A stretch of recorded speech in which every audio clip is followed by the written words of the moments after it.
दोस्तों, स्वागत है आपका एसएससी डिस्कशन पॉडकास्ट के इस स्पेशल सेशन में, जहां हम बात करेंगे सीधे सिलेक्शन वाली। अच्छा, एक सवाल से शुरू करते हैं। क्या कभी सोचा है कि इंडिया में गन पाउडर और आर्टिलरी मतलब कि बारूद और तोपखाने का इस्तेमाल सबसे पहले किसने किया था? या उस मुगल बादशाह के बारे में जानते हैं जिसकी पूरी जिंदगी ही मानो लड़खड़ाते हुए गुजरी, और तो और जिसकी मौत भी लाइब्रेरी की सीढ़ियों से गिरकर हो गई? तो इन्हीं सवालों के जवाब छिपे हैं साल 1526 में। ये वो साल था जब सेंट्रल एशिया के फरगाना से एक ऐसा योद्धा आया जिसने हिंदुस्तान का नक्शा, उसका इतिहास हमेशा के लिए बदल दिया। जी हां, आज हम बात करने वाले हैं मुगल साम्राज्य की नींव रखने वाले बाबर और उसके बेटे हुमायूं की। और हां, उनके सफर को हम ऐसे समझेंगे कि एग्जाम का एक भी सवाल आपसे छूट ना पाए। तो चलिए, अब बिना कोई देर किए सीधे पॉइंट पे आते हैं। शुरू करते हैं मुगल साम्राज्य के संस्थापक यानी बाबर से। तो ये बाबर आया कहाँ से था? ये आया था सेंट्रल एशिया की एक छोटी सी जगह फरगाना से, जो अगर आज के मैप में देखें तो उज़्बेकिस्तान में पड़ता है। देखिए, बाबर कोई मामूली योद्धा नहीं था। उसकी रगों में आप कह सकते हैं दुनिया के दो सबसे बड़े और खूंखार विजेताओं का खून था। पिता की तरफ से वो था तैमूर का वंशज और माँ की तरफ से चंगेज खान का। सोचिए जरा, तो जब सेंट्रल एशिया में उसे एक के बाद एक हार मिली तो बाबर ने अपनी किस्मत आजमाने के लिए हिंदुस्तान का रुख किया, और बस यहीं से एक विशाल साम्राज्य की कहानी शुरू हुई। अब देखिए, भारत में अपनी सत्ता जमाना इतना आसान तो था नहीं। इसके लिए बाबर को लगातार 4 साल 4 बड़े बड़े युद्ध लड़ने पड़े। अब यहाँ एग्जाम में अक्सर इनका क्रम पूछ लिया जाता है, तो इनको याद रखने के लिए मेरे पास एक बहुत ही मजेदार ट्रिक है। ऐसी ट्रिक जो आपको ये लड़ाइयाँ कभी भूलने ही नहीं देगी। ट्रिक बहुत सिंपल है, याद रखिए, पान खा चल घर। चलिए, अब इस ट्रिक को फटाफट डिकोड करते हैं। सबसे पहले पान से हो गया पानीपत की पहली लड़ाई साल 1526। फिर आया खा से खानवा का युद्ध 1527। उसके बाद चल से चंदेरी की लड़ाई 1528। और आखिर में घर से घाघरा की लड़ाई 1529। देखा कितना आसान है, 4 साल 4 युद्ध और सब एक सिंपल सी ट्रिक में याद। अच्छा, अब जरा इन लड़ाइयों से जुड़े उन फैक्ट्स पर आते हैं जो एग्जाम में सीधे सीधे छपते हैं। देखिए, पानीपत में बाबर का सामना हुआ इब्राहिम लोधी से। अब नोट कीजिए, ये पॉइंट एग्जाम में डायरेक्ट आएगा। इसी लड़ाई में भारत में पहली बार गन पाउडर, आर्टिलरी और एक खास युद्ध नीति तुलुगमा का इस्तेमाल हुआ। फिर हुई खानवा की लड़ाई जो उसने राणा सांगा के खिलाफ जीती, और इसी जीत के बाद बाबर ने गाजी का टाइटल लिया। ये भी एक इंपॉर्टेंट पॉइंट है।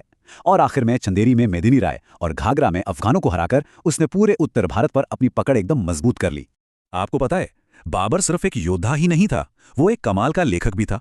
उसने अपनी ऑटोबायोग्राफी यानी आत्मकथा खुद लिखी थी, जिसका नाम है बाबरनामा, जिसे तुग्स के बाबरी भी कहते हैं। अब यहाँ पर एग्जामिनर्स अक्सर कंफ्यूज करते हैं, तो ध्यान दें, वो इसकी भाषा पूछते हैं। तो याद रखिएगा, ये ओरिजिनली चगताई तुर्की भाषा में लिखी गई थी, पर्शियन में नहीं। तो बाबर के बाद गद्दी पर कौन बैठा? उसका बेटा हुमायूं। अब देखिए मजे की बात, या कहें किस्मत का खेल। हुमायूं नाम का मतलब होता है भाग्यशाली या फॉर्चुनेट, लेकिन आयरनी देखिए, वो मुगल इतिहास का शायद सबसे बदकिस्मत, सबसे अनलकी बादशाह साबित हुआ। हुमायूं का जो पूरा राज था ना, वो 2 टुकड़ों में बटा हुआ है। आप देखिए, पहले उसने 1530 से 1540 तक राज किया, और फिर बीच में एक बहुत बड़ा गैप है, और फिर वो वापस आया सिर्फ 1 साल के लिए, 1555 से 1556 तक।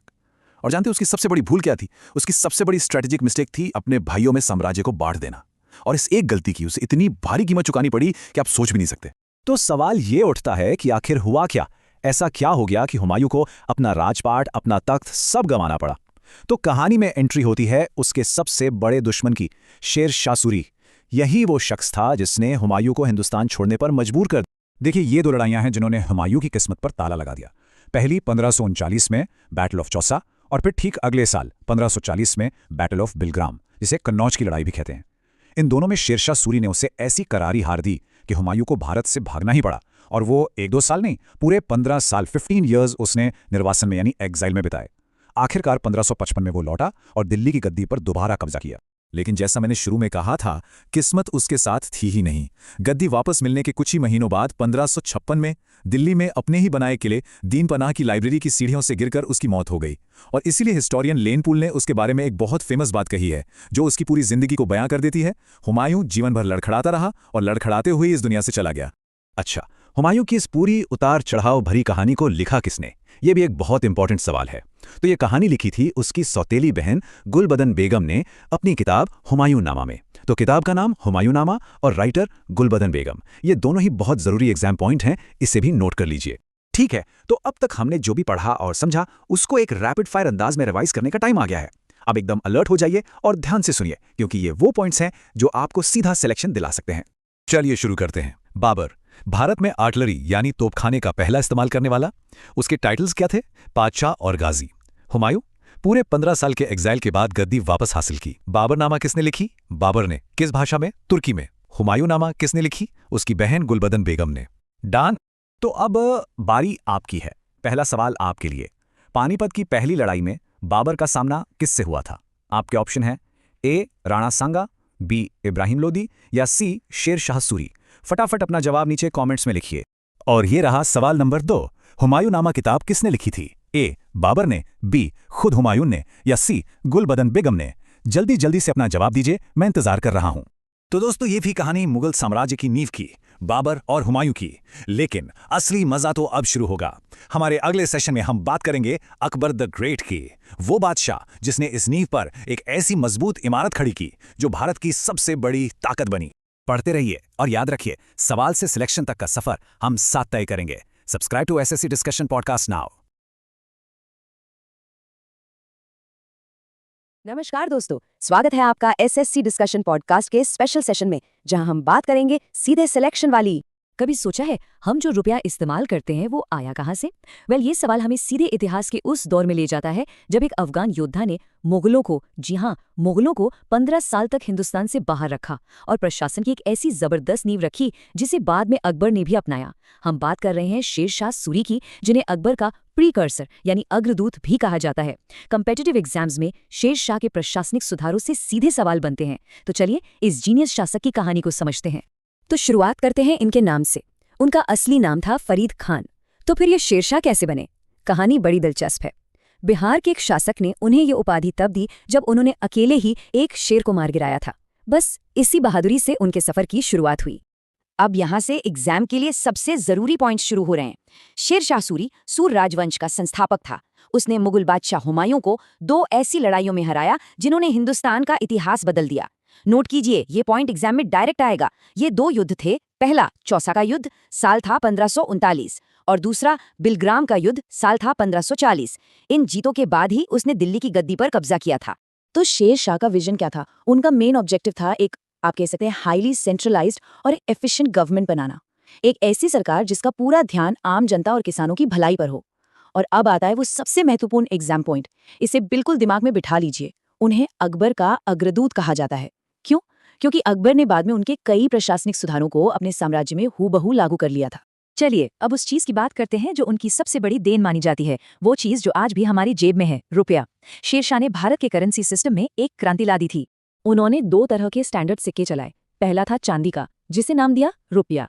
जी हाँ, ये वही रुपया है जो आज हमारी मॉडर्न करेंसी की फाउंडेशन है। और दूसरा छोटे मोटे लेन देन के लिए तांबे के सिक्के, जिन्हें दाम कहा जाता था। यहाँ एग्जामिनर्स अक्सर कंफ्यूज करते हैं, तो ध्यान दें, चांदी का रुपया और तांबे का दाम, इसे भूलना नहीं है। लेकिन देखिए, सिर्फ नए सिक्के बनाना ही काफी नहीं होता। शेरशाह की असली जीनियस थी स्टैंडर्डाइजेशन में। उन्होंने हर सिक्के का वजन और उसकी प्योरिटी यानी शुद्धता बिल्कुल फिक्स कर दी। इसका असर क्या हुआ? जबरदस्त। पूरे साम्राज्य में ट्रेड करना, बिजनेस करना एकदम आसान हो गया और इकोनॉमी को एक नई मजबूती मिली। एडमिनिस्ट्रेशन और इकोनॉमी के अलावा शेरशाह एक विजनरी इंफ्रास्ट्रक्चर बिल्डर भी थे। उन्हें पता था कि एक देश को जोड़ने के लिए सड़कें कितनी जरूरी हैं। और उनका प्लान देखिए कितना ब्रिलियंट था। स्टेप 1, उन्होंने सड़क आजम को रिकंस्ट्रक्ट करवाया, जिसे आज हम ग्रैंड ट्रंक रोड या जीटी रोड के नाम से जानते हैं। सोचकर देखिए, बांग्लादेश से लेकर पाकिस्तान तक। स्टेप 2, फिर इस लंबी सड़क पर थकने वाले मुसाफिरों और व्यापारियों के लिए हर 8 किलोमीटर पर सराय यानी रेस्ट हाउस बनवाए। और स्टेप 3, ये सबसे स्मार्ट मूव था। उन्होंने इन्हीं सरायों के नेटवर्क का इस्तेमाल करके भारत का पहला प्रॉपर पोस्टल सिस्टम यानी डाक चौकी शुरू किया। मतलब एक काम से 3 फायदे। शेरशाह का एडमिनिस्ट्रेशन इतना कमाल का था कि उसकी कहानियां आज तक सुनाई जाती हैं।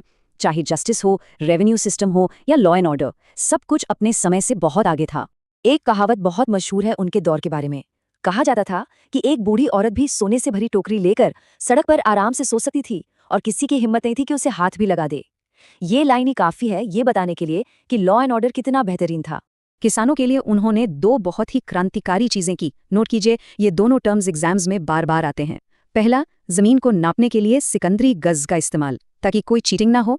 और दूसरा, किसानों को करप्शन से बचाने के लिए पट्टा और कबूलियत सिस्टम। सिंपल शब्दों में, पट्टा किसान का टाइटल पेपर था, उसकी जमीन का सबूत, और कबूलियत एक एग्रीमेंट था जिसमें लिखा होता था कि उसे कितना टैक्स देना है। बिल्कुल ट्रांसपेरेंट सिस्टम।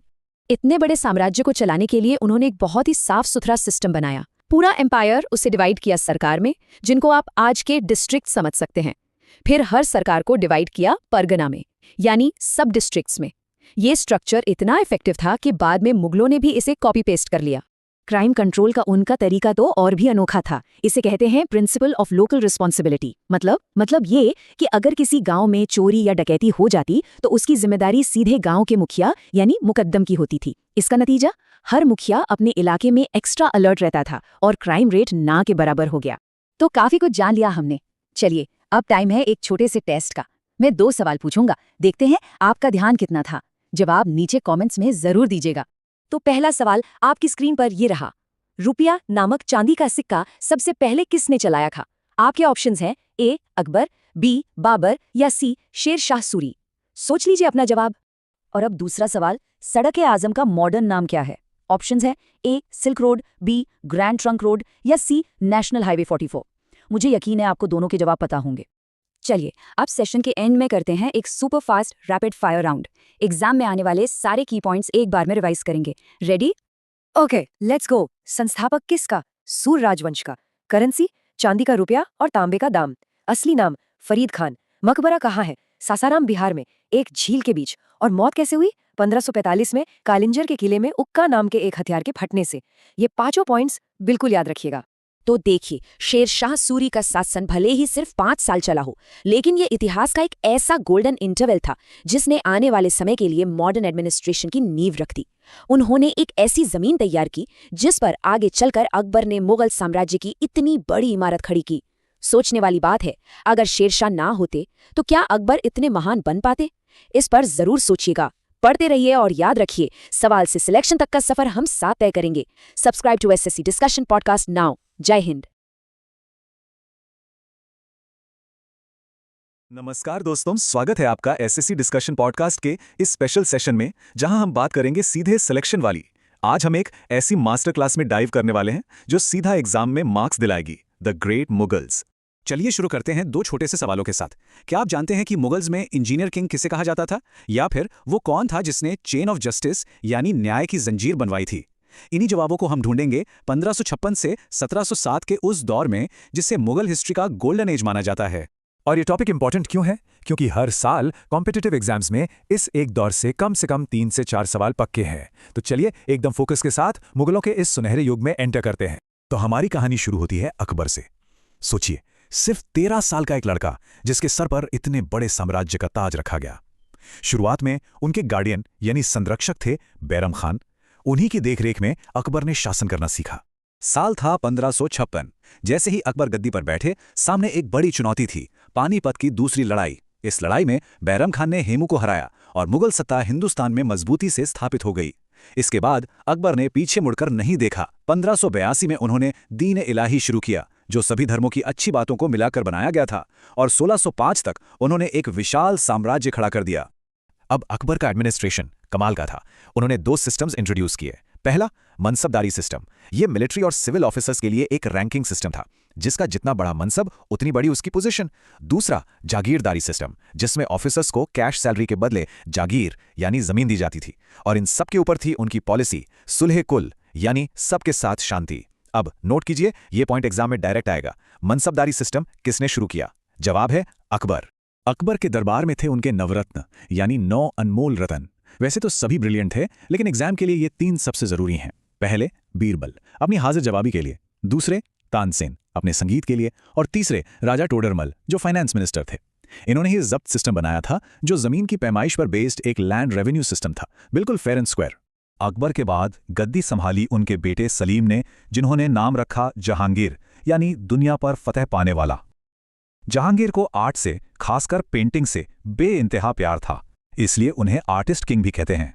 जहांगीर ने 1605 से 1627 तक राज किया।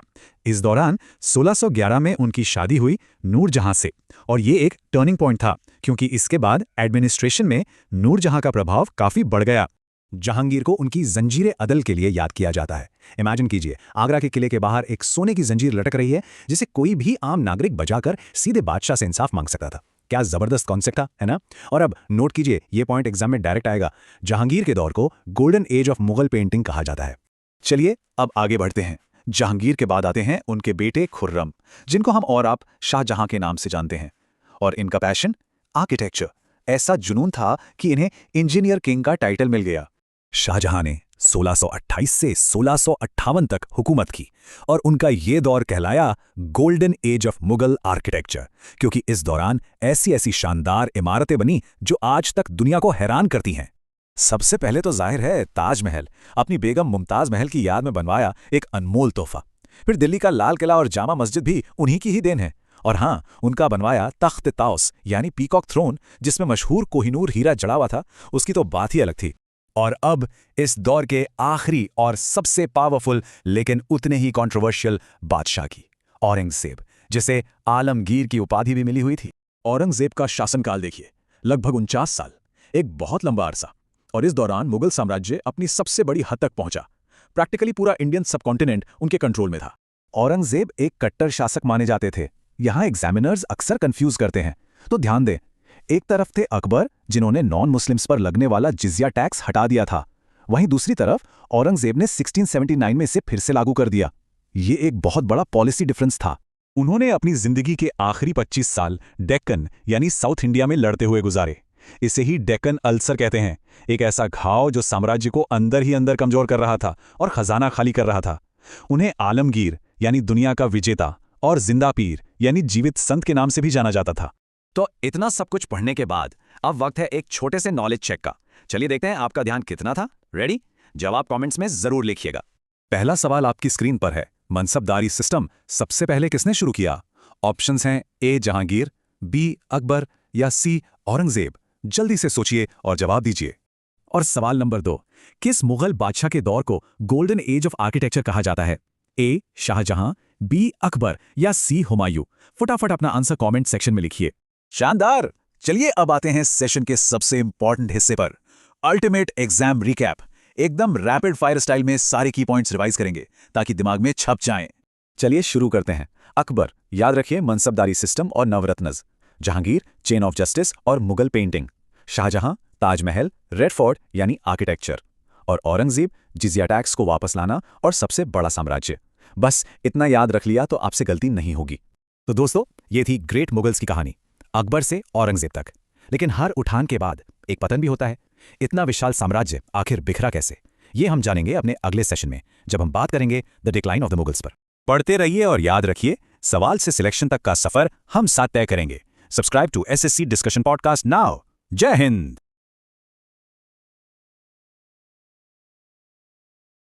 एक वक्त था जब मुगल सल्तनत का सूरज पूरे हिंदुस्तान पर चमकता था।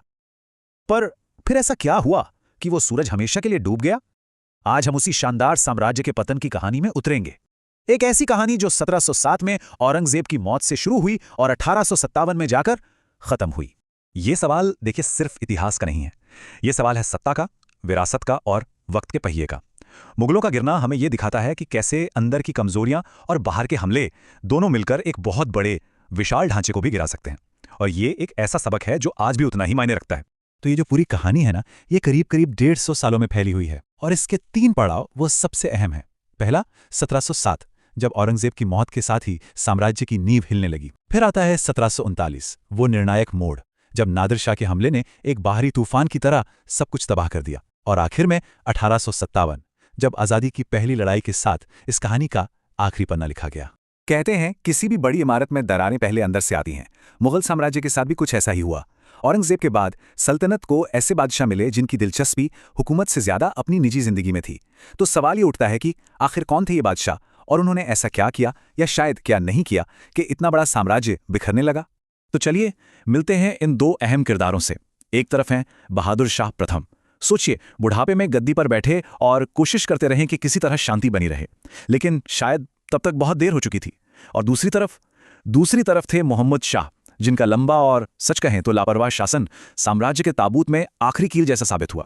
बहादुर शाह प्रथम को एक उपाधि मिली थी, शाहे बेखबर, मतलब एक ऐसा बादशाह जिससे कोई खबर ही नहीं है। जरा सोचिए, एक शासक जिसे अपने ही राजकाज की परवाह ना हो।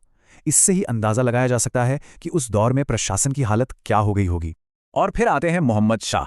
इतिहास इन्हें रंगीला के नाम से याद करता है, और यह नाम उनकी लापरवाह और ऐशो आराम से भरी जिंदगी का आप कह सकते हैं एक सर्टिफिकेट था। भाई जब बादशाह ही बेफिक्र हो तो साम्राज्य की फिक्र कौन करेगा। बस इसी रवैये ने मुगलों को उस मोड़ पर ला खड़ा किया जहां से वापसी का कोई रास्ता नहीं था। देखिए, जब घर अंदर से खोखला हो जाए ना, तो बाहर का एक छोटा सा तूफान भी उसे गिरा देता है। मुगल साम्राज्य के साथ भी बिल्कुल यही हुआ। ईरान से एक ऐसा हमलावर आया, एक ऐसा तूफान जिसने मुगलों की बची कुची इज्जत और ताकत को हमेशा हमेशा के लिए धूल में मिला दिया। वो साल था 1739। जगह थी करनाल। यहां ईरान के शासक नादिर शाह ने मुगल सेना को इतनी बुरी तरह हराया कि दिल्ली की सल्तनत की रूह कांप गई। बस यही वो साल था जिसने ये तय कर दिया कि अब मुगलों का सूरज डूबने ही वाला है। लेकिन नादिर शाह सिर्फ जंग जीतकर ही वापस नहीं गया। वो अपने साथ ले गया मुगल शान के दो सबसे बड़े प्रतीक, शाहजहां का बनवाया हुआ वो मशहूर मयूर सिंहासन और बेशकीमती कोहिनूर हीरा। ये सिर्फ सोने चांदी की लूट नहीं थी, नहीं, ये मुगल साम्राज्य के गौरव की, उनके सम्मान की, उनकी आत्मा की लूट थी। और कहानी यहीं खत्म नहीं हुई। नादिर शाह के जाने के बाद भी हमले रुके नहीं। उसका सेनापति अहमद शाह अब्दाली बार बार आता रहा और 1761 में पानीपत की तीसरी लड़ाई में उसने मराठों को भी हरा दिया। मराठे जो उस वक्त मुगलों के आखिरी और शायद सबसे बड़े सहारे थे। बस इसके बाद तो मुगल बादशाह सिर्फ नाम के राजा रह गए थे, जो दिल्ली के लाल किले तक ही सीमित थे।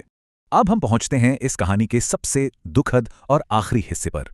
एक ऐसे बादशाह की कहानी जो राजा से कई ज्यादा एक शायर था और जिसकी किस्मत में अपनी सल्तनत को अपनी ही आंखों के सामने तिनका तिनका बिखरते हुए देखना लिखा था। ये थे बहादुर शाह द्वितीय, जिन्हें हम सब उनके शायराना नाम जफर से ज्यादा अच्छी तरह जानते हैं। उनकी जिंदगी आप कह सकते हैं एक तरह का विरोधाभास थी।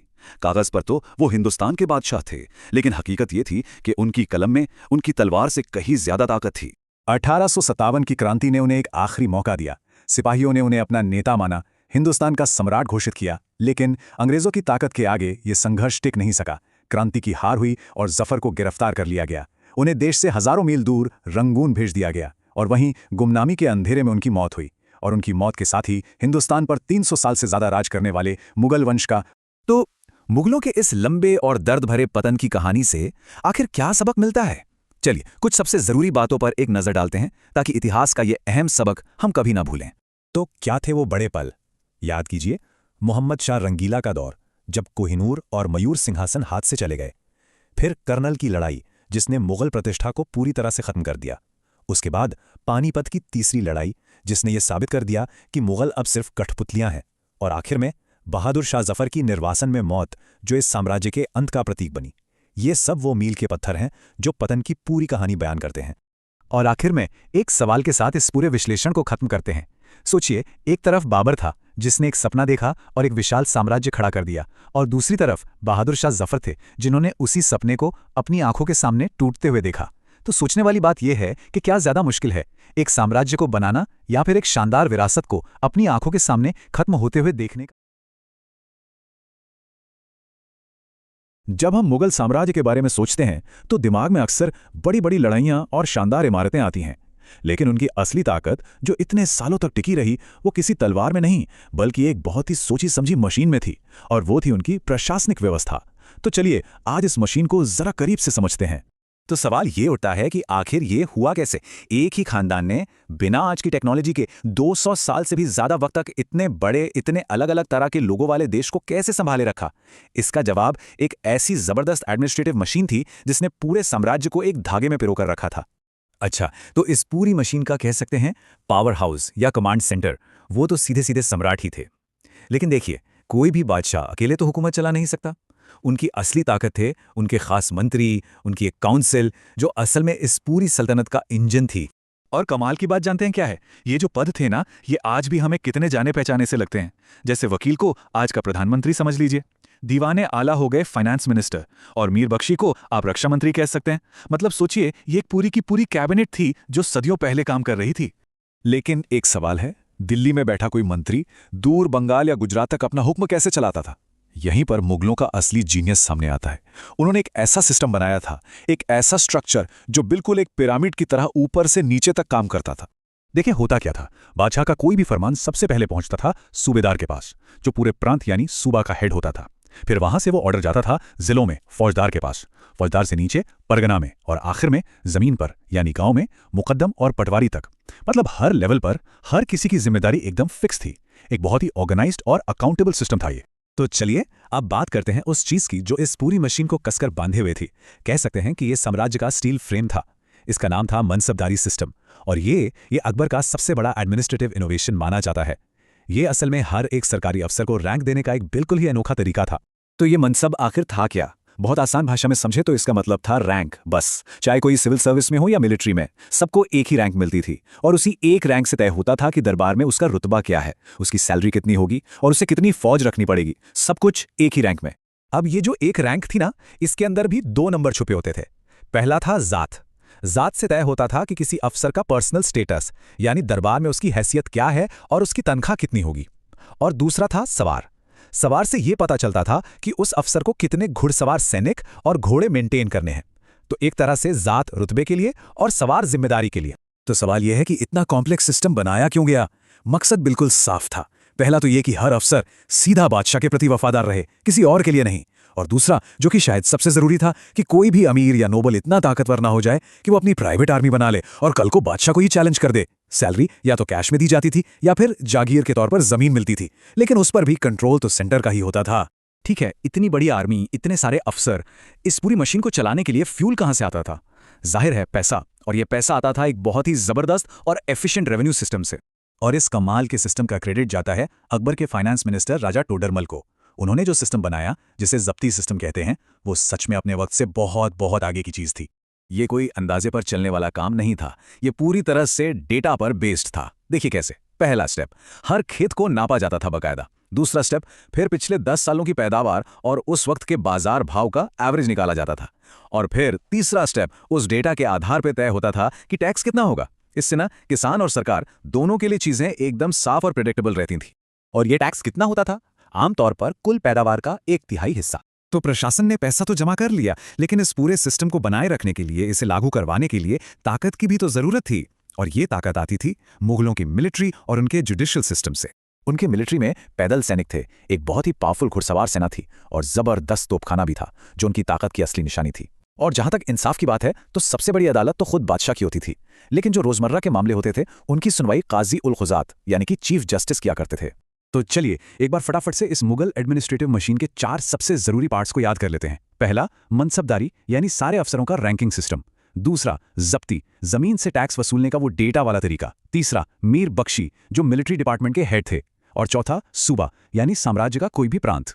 तो आखिर में एक सवाल हमारे सामने आकर खड़ा होता है कि क्या ये सब सिर्फ इतिहास की बातें हैं, या इसमें आज के लिए भी कुछ है? जरा सोचिए, एक सेंट्रलाइज्ड सरकार, मंत्रियों की एक कैबिनेट, देश को प्रांतों और जिलों में बांटा जाना, अफसरों के लिए एक रैंकिंग सिस्टम और एक तय तरीके से टैक्स वसूलना। क्या यह सब सुनकर आज के दौर की कोई सरकारी व्यवस्था याद नहीं आती? लगता है उस सदियों पुरानी मशीन का डीएनए आज भी हमारे सिस्टम में कहीं ना कहीं। कभी सोचा है एक ऐसी इकोनॉमिक मशीन के बारे में जिसने पूरी दुनिया के ट्रेड पर, कह सकते हैं, राज किया?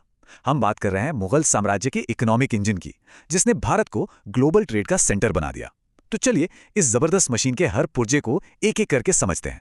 ये आंकड़ा देखिए, 25%। इसका मतलब क्या है? इसका मतलब है कि 17वीं सदी में, मतलब जब यूरोप में इंडस्ट्रियल रेवोल्यूशन का तो दूर दूर तक कोई नामो निशान नहीं था, तब अकेला मुगल भारत दुनिया की पूरी जीडीपी का करीब करीब 1/4 यानी 25% प्रोड्यूस कर रहा था। ये किसी भी यूरोपियन पावर से कई ज्यादा था। इससे अंदाजा लगता है कि भारत की इकोनॉमिक मसल कितनी मजबूत थी।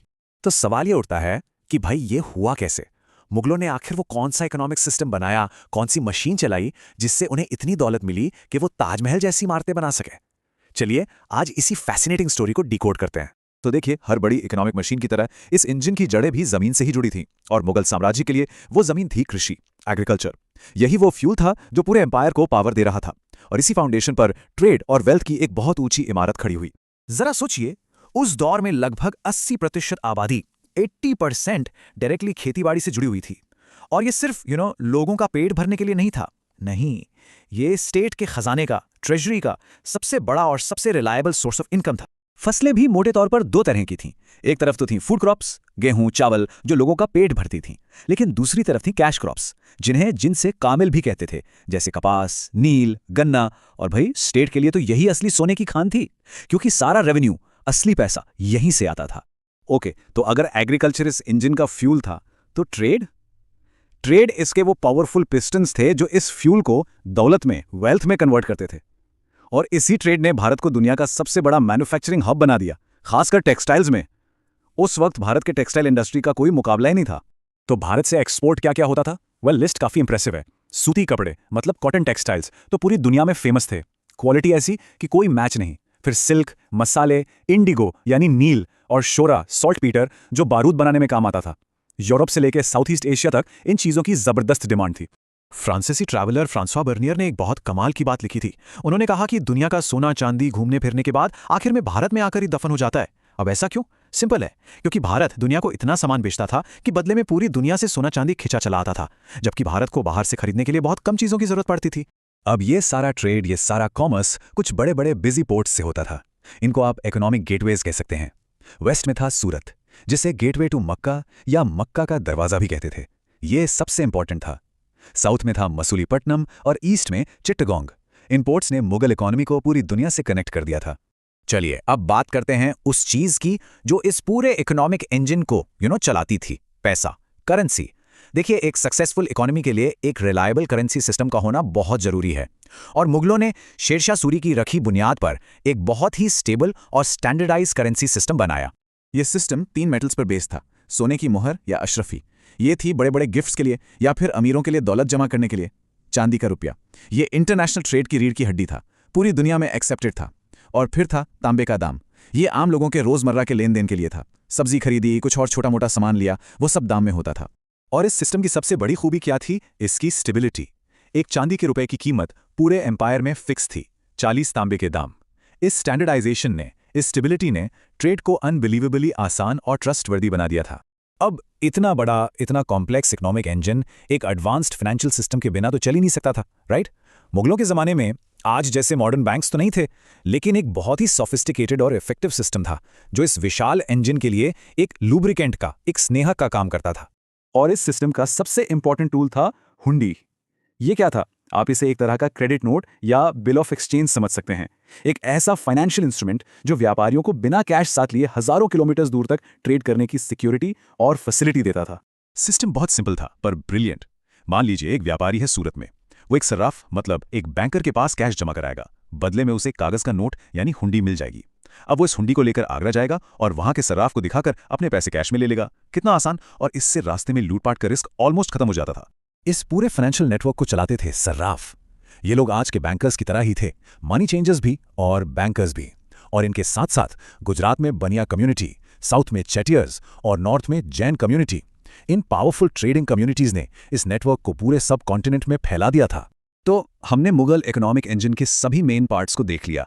तो चलिए एक क्विक रिकैप करते हैं उन 4 पिलर्स का, उन 4 स्तंभों का जिन्होंने इस इकोनॉमी को इतनी पावर दी और इसे हिस्ट्री के सबसे सक्सेसफुल सिस्टम्स में से एक बनाया।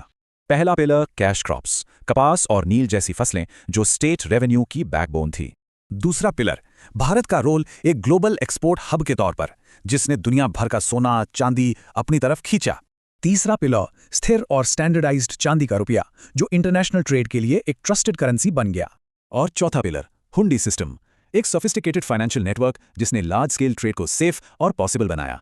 और ये सब हमें एक बड़े सवाल पर सोचने के लिए मजबूर करता है। क्या सूरत और मछलीपट्टनम जैसे पुराने ट्रेड सेंटर्स की लेगेसी आज भी हमारे ग्लोबल ट्रेड रूट्स में कहीं जिंदा है? इतिहास के ये इकोनॉमिक स्ट्रक्चर्स आज की ग्लोबल इकोनॉमी को कैसे शेप करते हैं? इस पर सोचना वाकई में बहुत दिलचस्प है।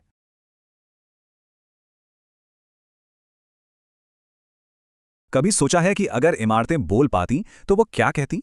देखिए, मुगल कला के साथ वो सच में बोलती हैं। ये सिर्फ खूबसूरती नहीं है, ये एक तरह का सीक्रेट कोड है जो पत्थरों और कैनवस में छिपा हुआ है। आज हम इसी छिपी हुई भाषा को समझने की कोशिश करेंगे और उन कहानियों को सुनेंगे जो ये सदियों से सुनाती आ रही हैं। ये कोई ख्याली सवाल नहीं है, जानते हैं? मुगलों के लिए उनकी वास्तुकला एक जीती जागती कहानी हुआ करती थी। ताजमहल सिर्फ मोहब्बत की एक दास्तान नहीं है, ये हमेशा रहने वाली खुशी और पावर का एक स्टेटमेंट है। तो चलिए इस भाषा को समझने का सफर शुरू करते हैं जिसमें हर मेहराब और हर बगीचा एक कहानी कहता है। चलिए बिल्कुल शुरुआत से शुरू करते हैं, यानी नींव से। मुगल आर्किटेक्चर का जो कमाल है ना, वो इसके फ्यूजन में छुपा है। जरा सोचिए, भारतीय कारीगरी की बारीकी और फारसी डिजाइन की शान, जब ये दोनों मिलते हैं तो क्या होता है? बस यही जादू हम समझने जा रहे हैं। देखिए, मुगल आर्किटेक्चर का असली सीक्रेट है सिंबॉलिज्म, यानी प्रतीकवाद। ताजमहल को सिर्फ एक मकबरे की तरह मत देखिए, इसे ऐसे देखिए जैसे धरती पर जन्नत का एक छोटा सा मॉडल बना दिया गया हो। यही सोच इमारतों को स्वर्ग के मॉडल की तरह डिजाइन करना उनकी पूरी आर्किटेक्चरल फिलॉसफी का सेंटर पॉइंट थी। तो चलिए इसके मेन एलिमेंट्स को तोड़ कर देखते हैं। ये जो बड़े बड़े गुंबद हैं, ये शाही ताकत का सिंबल है। ये नुकीले मेहराब मतलब आर्च, ये जन्नत के दरवाजे जैसे लगते हैं। और ये जो पतली मीनारें हैं, ये जैसे आसमान की तरफ इशारा कर रही हैं।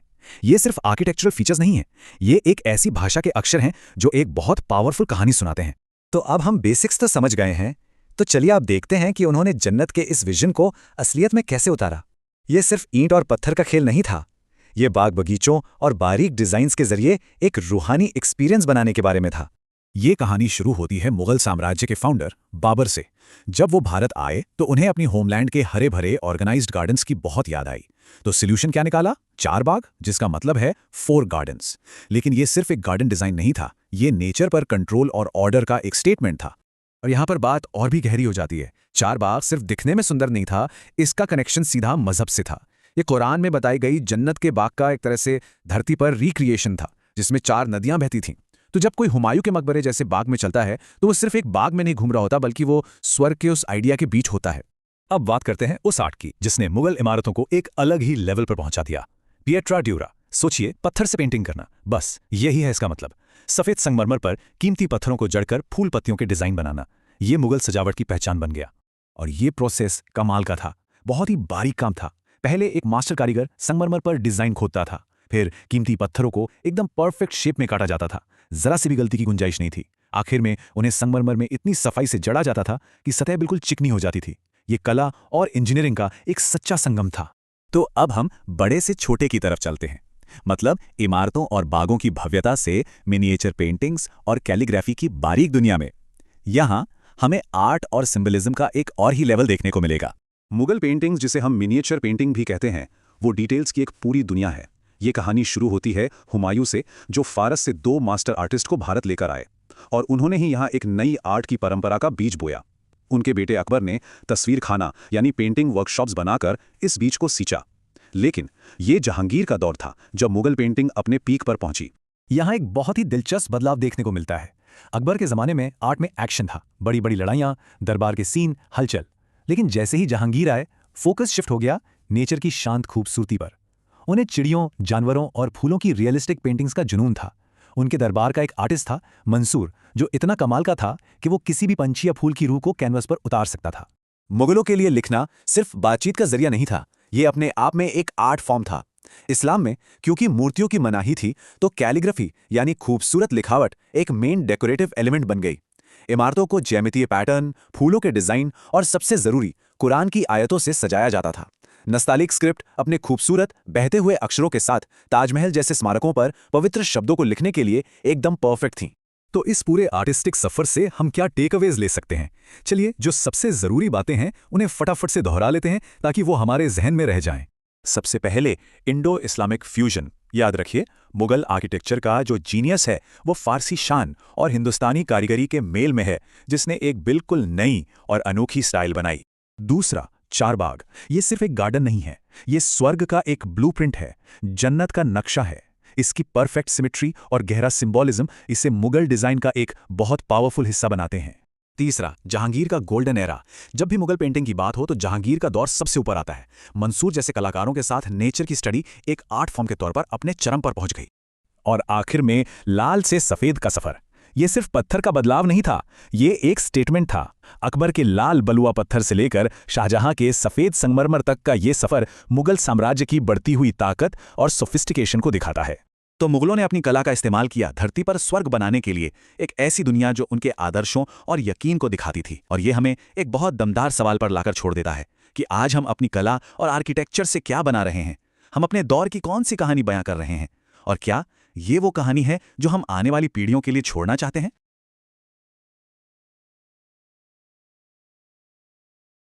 जब भी हम मुगलों का नाम सुनते हैं तो दिमाग में क्या आता है?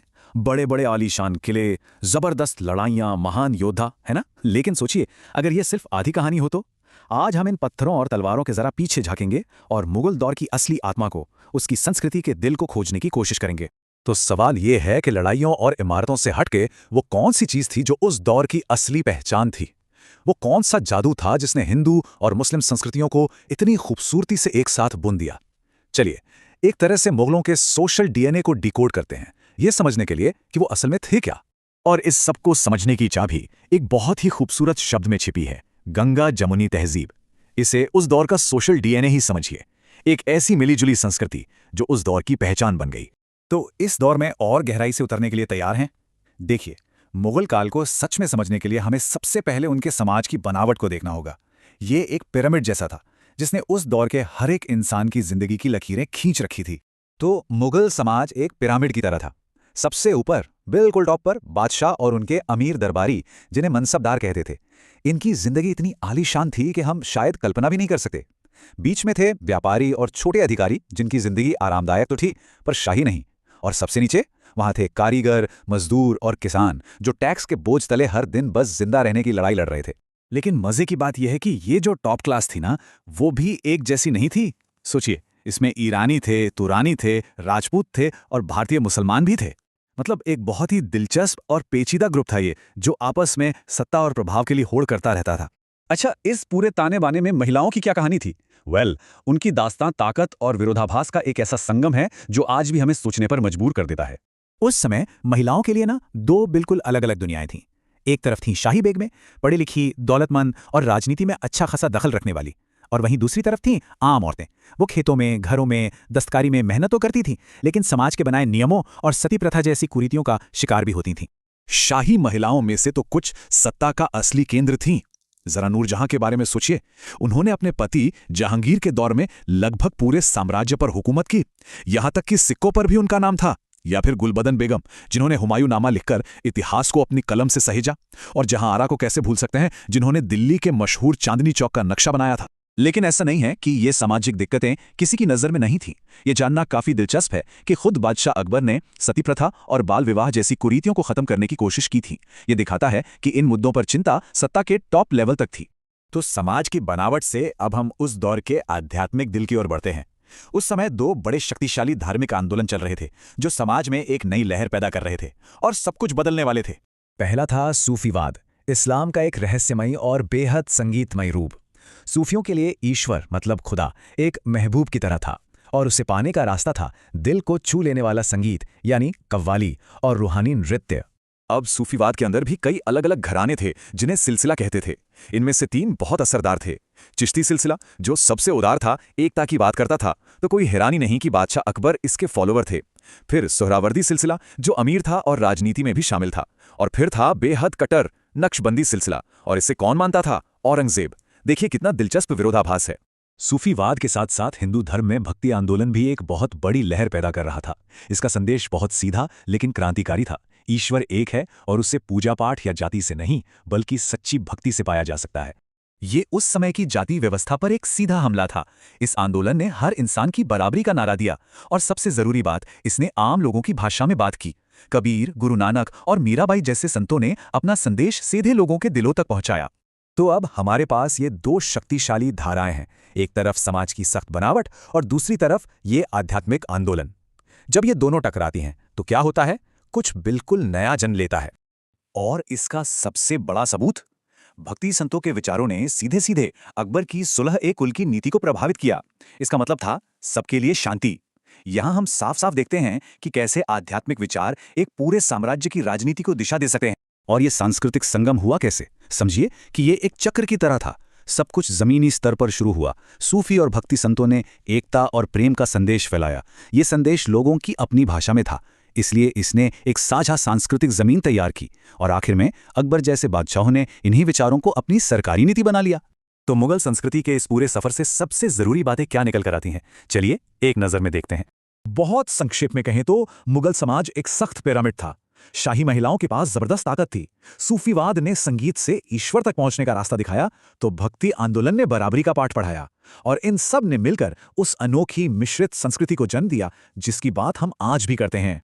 और ये सब हमें एक आखिरी लेकिन बहुत जरूरी सवाल पर लाकर छोड़ देता है। मेलजोल की यह संस्कृति सदियों पहले बनी थी, लेकिन आज हमारे लिए इस विरासत का क्या मतलब है? ये एक ऐसा सवाल है जिस पर सोचना तो बनता है।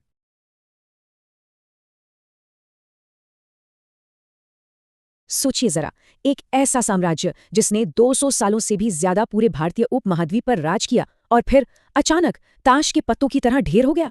आखिर हुआ क्या था? ये एक ऐसा सवाल है जो आज भी इतिहासकारों को सोचने पर मजबूर करता है। तो 200 साल तक टिका हुआ एक एम्पायर आखिर गिर कैसे जाता है?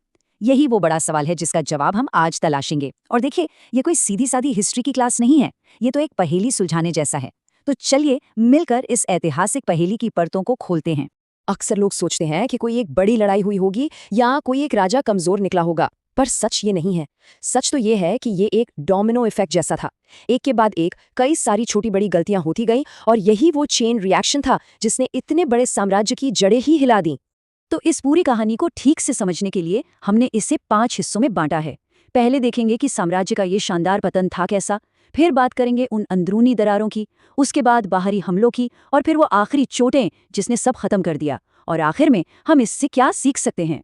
तो चलिए सबसे पहले ये समझते हैं कि हम कितने बड़े पतन की बात कर रहे हैं। जरा सोचिए, एक वक्त था जब मुगल साम्राज्य दुनिया की सबसे अमीर, सबसे ताकतवर शक्तियों में से एक था, और फिर देखते ही देखते कुछ ही दशकों में हालत ये हो गई कि वो सिर्फ नाम के बादशाह रह गए, जो असल में ब्रिटिश ईस्ट इंडिया कंपनी की दया पर जी रहे थे। कितना बड़ा बदलाव है ये। तो उस चेन रिएक्शन की पहली कड़ी कहाँ थी? वो थी साम्राज्य के अंदर। देखिए, एक बहुत सीधी सी बात है, कोई भी बड़ा किला तब तक नहीं गिरता जब तक उसकी दीवारें अंदर से कमजोर न हो, और मुगल साम्राज्य के साथ भी बिल्कुल यही हुआ। वो अंदर से पूरी तरह खोखला हो चुका था। और जब हम इस अंदरूनी कमजोरी की बात करते हैं तो एक टर्म समझना बहुत जरूरी है, लेटर मुगल्स या परवर्ती मुगल। ये औरंगजेब के बाद आने वाले बादशाह थे, और सच कहे तो यहीं से लीडरशिप का वो संकट शुरू हुआ जिसने साम्राज्य की नाव में पहला छेद किया। तो ये अंदरूनी दिक्कतें थीं क्या? असल में एक साथ तीन मोर्चों पर मुसीबतें आ पड़ी थीं। सबसे पहले तो लीडरशिप। बादशाह कठपुतली जैसे बन गए थे जो ऐशो आराम में डूबे थे, जबकि असली ताकत दरबार के अमीरों के हाथ में थी। फिर आती है नीतियां, जैसे जजिया टैक्स को फिर से लगाना। इसने एक बड़ी आबादी को नाराज कर दिया, और राजपूत जो कभी मुगलों की रीढ़ की हड्डी हुआ करते थे वो भी दूर हो गए। और शायद सबसे बड़ा कारण पैसा, इकोनॉमी। औरंगजेब के डेक्कन वॉर्स यानी दक्कन के युद्धों ने खजाने को लगभग सुखा ही दिया था। इसे डेक्कन अल्सर भी कहा जाता है। एक पुरानी कहावत है, एक साम्राज्य को बनाने में सदियां लगती हैं, लेकिन खाली खजाने के साथ ये दिनों में गिर जाता है। और मुगलों की हालत पर यह बात बिल्कुल फिट बैठती है। सोचिए, जब खजाना ही खाली हो तो अपनी सेना को सैलरी कैसे देंगे, अपना एडमिनिस्ट्रेशन कैसे चलाएंगे, वफादारी कैसे बनाए रखेंगे? ये नामुमकिन है। सच तो ये है कि ये आर्थिक गिरावट ही ताबूत में पहली कील थी। तो अब साम्राज्य अंदर से तो कमजोर हो गया। और देखिए, पॉलिटिक्स में जब भी कोई पावर वैक्यूम यानी ताकत का खालीपन बनता है तो उसे भरने के लिए नई ताकतें हमेशा तैयार खड़ी रहती हैं। मुगलों के कमजोर होते ही कई नई महत्वाकांक्षी शक्तियों को अपना मौका नजर आने लगा। और ये नई ताकतें क्यों हावी हो रही थी, इसका एक बड़ा कारण था मिलिट्री। जरा दोनों सेनाओं का फर्क देखिए। एक तरफ मुगल सेना थी जो अब भी पुरानी तरकीबों और भारी भरकम धीमे हाथियों पर निर्भर थी। दूसरी तरफ थी नई ताकतें, जैसे मराठा जो गुरिल्ला युद्ध में माहिर थे, या यूरोपियन जिनके पास बेहतर हथियार थे। और मुगलों की सबसे बड़ी भूल, उन्होंने नेवी यानी नौसेना पर कभी ध्यान ही नहीं दिया। इसका नतीजा ये हुआ कि यूरोपियन ताकतों ने समंदर के रास्तों पर कब्जा कर लिया और उन्हें भारत में आने का एक खुला रास्ता मिल गया।